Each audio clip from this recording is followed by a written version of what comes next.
Hello everyone, hello and welcome to my channel. I truly appreciate you being here. And hey, I know I'm in the middle of my Matt Mangel's McCartney series, and I really appreciate all of you that have been watching that. But you know, every so often another topic comes up, or maybe I want to speak about maybe a piece of music I've bought or some new item I have. So I will be in the middle of doing this McCartney series, be speaking about other things and posting other videos like this one. And I appreciate you checking them out. Okay folks, this video is about my personal take or my thoughts on Paul's performance at the One World Together at Home presentation from just the other night.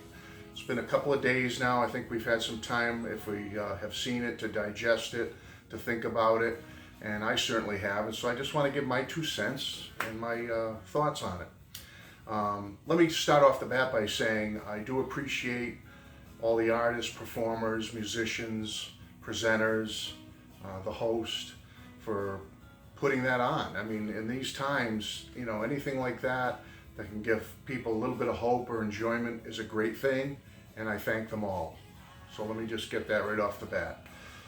However, you know, I do have the right to stand here and give my opinion about things, and I'm going to give my opinion about Paul's performance, and some of you may like it, some of you may not like it. I'm certainly not going to put up with any rude comments. They're just going to disappear very quickly. So you can put your thoughts if you want, and I'll read them, but if I don't deem them to be appropriate, they're going to disappear. That's the way that works. Paul's performance. Well, let me say this, folks. I did a video a couple of years ago about Paul McCartney, and I titled it Paul McCartney, His Voice, A Serious Discussion. It's one of my more popular videos, believe it or not, and I will put the link to it down here if you want to check it out. And as I said in that video, folks, and I tried to stress before I made the video, I am a Paul McCartney fanboy all the way. I love Paul and his music. I always will. From the McCartney album right up to Egypt Station, there are things about every bits of Paul's music that I love, or I can find something that I really and truly enjoy. And I will forever be thankful that Paul has been here with us all these years to create music, to perform, to bring joy and happiness to every one of us. I could never repay him or thank him for all the joy and happiness he has brought me throughout my life. When you see what happened to John, and even George to some extent, we have to look to Ringo and Paul, and be so grateful and thankful that Ringo, almost 80 years old, Paul, almost 78 years old, are still here with us. They're still involved in Beatles projects. You know, with the release of the Super Deluxe sets the last few years, they're involved with the new Let It Be set coming out, and movie with Peter Jackson. They're involved in all that stuff. They were involved with Rock Band, remember back in over 10 years ago now when the Rock Band video game came out. So I'm so grateful that Paul and Ringo are here. They're involved. They're thinking about the fans. They're putting out great music. Let's face it, both of them have put out beautiful albums in the last several decades. I mean, you can't beat it. But, and their performances, I've been to shows by both Paul and Ringo that have just knocked my socks off. And you know, I've spoken about it on my channel, and I'm sure I'll speak about it in the future. But I have to be honest, folks, Paul's voice was not up to scratch the other night. It just wasn't. And I think I've kind of realized that it's been coming for a long time, the last couple of years especially. He was able in the studio to pull off a admirable performance on Egypt Station and the new album from 2013, I thought. But let's face it, folks, he's gotten older, and we all face physical ailments and problems. And you're probably saying, Matt, why are you holding a Jets helmet? I know. I'm from New England. Why do I have a Jets helmet? You know, now I'm going off course here. No, folks, it's all going to come together. Listen to me. Give me a chance here, okay?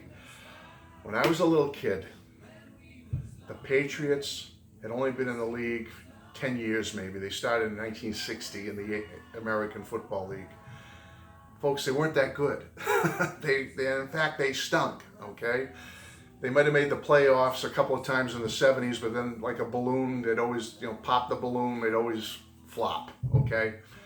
So although I have always been a lifelong Patriots fan, and I am a sports guy, I'm not one of these sports guys that lives and dies by my local sports teams. I don't strip my shirt off and paint my chest and my face and, if they lose, I'm not screaming at the TV and blowing a gasket. I'm not like that. But I do enjoy sports. I'm a sports guy. I like my local teams. I like the Bruins. I like the Celtics.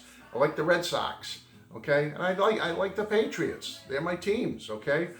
But when I was a little kid in the late 60s, early 70s, Patriots weren't on TV. They couldn't sell out their stadium, so it was always blacked out. You couldn't see them. So I became fans of other teams. I became a fan of other teams. I used to like the 49ers with John Brody. I used to like Darryl LaMonica and George Blanda with the Oakland Raiders. I used to like the Buffalo Bills even a little bit. I think I even liked the Packers a little bit. Bart Starr. And I had posters of a lot of these guys. And I liked the Patriots. I had Jim Plunkett up on my wall when he was with the Patriots. Remember having John Brody, George Blanda. But one of my favorite posters was Joe Willie Namath, Broadway Joe. I had his poster in my room. I was a Jets fan, folks. Yes, you could be a Jets fan and still like the Patriots. At least when I was a kid, you could. And I love the Jets. Joe was one of the mega superstars, one of the first ever superstars in sports, who transcended his sport and his field. He was on TV, he was in magazines, he was on advertisements, advertising pantyhose. That was a good one. He was in the movies. He was all over. He was at openings and premieres and walking down red carpets. He was a mega celebrity star. And I loved him, and I loved the Jets, and they won the Super Bowl, and it was just fabulous when I was a kid. Big fan of Joe. But like all things with our heroes, sports, music, and otherwise, they get older. Joe's body, his spirit was there, his heart was there, but his body gave out on him. His legs, was one of the problems. And he ended up being traded, or he left or something. He left the Jets in the mid-70s or so, and he went to I think it was the Rams. And it just wasn't the same, folks. He left the Jets, went to the Rams, and he just physically didn't have it anymore. It was sad that a once, top-level athlete, superstar, he couldn't perform at his top level anymore, and he tried it with another team, and it just didn't pan out, and he eventually quietly faded into the sunset, And yeah, he's done sports casting and stuff since, but it was kind of a sad end to his career that he ended up with another team and couldn't do it anymore. Well, folks, I'm using that as an example of what's happened to Paul. Okay, now with Paul, it's happened over a series of years, but bless Paul. I love the man. I love his music. He's made such great music, and even as recent as Egypt Station, and his voice is hurting, but he's still in the studio, was able to pull it off on Egypt Station and on the new album, even though the voice was definitely showing signs of wear and tear by then. But folks, when I saw this performance the other night of Paul doing Lady Madonna, I just said to myself, I think it's a given now that we can say it. Paul's voice is shot. It's been shot for a while, but he's still able to do stuff in the studio with it. Beyond that, folks, I don't think he should do too much live stuff anymore, to be honest with you. The big mega tours he used to do, you really think he should be out there night after night, month after month, doing these, European tours, and I'm going to hit Australia and South America, now I'm going to do the North America for 30 days or 30 gigs or whatever. I just don't think, unless they bolster him up with the background singers, but it just won't be, it's not the same, folks. It's not that voice we all remember from even as recent as the 2002 tour. The 2005 tour, he was great. In 2009, I saw him at Fenway Park. He was great, okay? But, and he even was able to pull it off the last time I saw him at Madison Square Garden in 2017, but he was definitely struggling on some of the songs then. So here we are now, 3 years later, and just hearing him the other night, I just think the voice is, he's 78. We got to give him a break and just say, Paul, we love you, but I think we all have to come to the reality, face the reality that the Paul of old being live and blowing us away with his live performances is just not going to happen anymore, because that was kind of sad the other night. I just felt, noble of him to do what he did, and I will praise him from here to eternity on being part of that and doing what he did. Kudos to Paul.